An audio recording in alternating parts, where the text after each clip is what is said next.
कल्पना करा तुमच्या शेतात असा एक छोटासा मजूर काम करत आहे, जो ना पगार मागतो ना सुट्टी घेतो ना तक्रार करतो, पण वर्षभर तुमच्या जमिनीची सुपीकता वाढवत राहतो.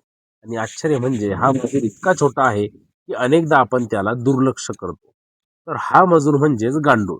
आजच्या व्हिडिओमध्ये आपण गांडुळाविषयी काही आश्चर्यकारक गोष्टी जाणून घेणार आहोत, ज्या कदाचित तुम्ही आधी ऐकल्या नसतील. हा छोटासा जीव प्रत्यक्षात शेतकऱ्याचा खरा मित्र कसा आहे, तो वर्षभरात किती शेणखत खाऊ शकतो, जगात सर्वाधिक कुठे आढळतो आणि त्याचा लाखो वर्षाचा उत्क्रांतीचा इतिहास काय आहे, हे सगळं आपण आज समजून घेणार आहोत. गांडूळ हा पृथ्वीवर खूप जुना जीव मानला जातो. वैज्ञानिकांच्या मते गांडूळ सुमारे 50 ते 60 दशलक्ष वर्षापासून पृथ्वीवर आहे.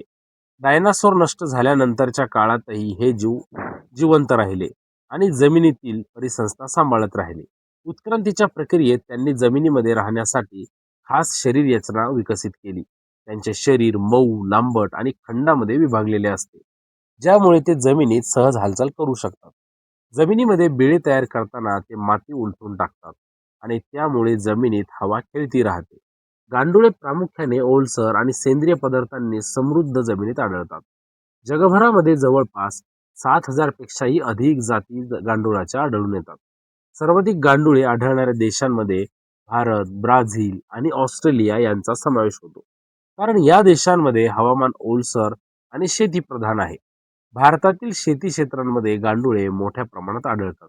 या उलट अतिशय थंड किंवा कोरड्या प्रदेशामध्ये, जसे की अंटार्क्टिका किंवा वाळवंटी भागामध्ये, गांडुळे फार कमी प्रमाणात दिसतात. आता एक आश्चर्याची गोष्ट सांगतो. एक साधं गांडूळ आपल्या शरीराच्या वजना एवढं सेंद्रिय पदार्थ दररोज खाऊ शकतं. याचा अर्थ असा की एका वर्षात एक गांडूळ जवळपास 4 ते 5 किलो सेंद्रिय कचरा किंवा शेणखत प्रक्रिया करू शकतं. जर एका एकर जमिनीमध्ये हजारो गांडुळे असतील तर ते वर्षभरात शेकडो किलो सेंद्रिय पदार्थ सुपीक गांडूळ खतामध्ये बदलू शकतात. म्हणूनच गांडुळांना निसर्गाचा नांगर असं सुद्धा म्हटलं जातं. गांडुळे जेव्हा शेणखत, सुकलेली पाने किंवा सेंद्रिय कचरा खातात, तेव्हा त्यांच्या पचन संस्थेमधून तो पदार्थ सूक्ष्मजीवांनी समृद्ध अशा गांडूळ खतामध्ये रूपांतरित होतो. हे खत जमिनीची सुपीकता वाढवतं, पिकांची वाढ सुधारवतं आणि जमिनीची रचना सुधारतं. त्यामुळे आज जगभरामध्ये वर्मी कंपोस्टिंग म्हणजेच गांडूळ खत तयार करण्याची पद्धत खूप लोकप्रिय होत आहे. इतिहासातही गांडुळांना खूप महत्त्व दिलं गेलं आहे. प्राचीन इजिप्तमध्ये गांडुळांना पवित्र मानलं जात होतं आणि शेतीसाठी अत्यंत उपयुक्त जीव म्हणून त्यांचे संरक्षण केले जात होते. पुढे प्रसिद्ध वैज्ञानिक चार्ल्स डार्विन यांनीही गांडुळांवर संशोधन केले आणि त्यांनी सांगितले की पृथ्वीवरील सुपीक माती तयार करण्यात गांडुळांचा खूप मोठा वाटा आहे.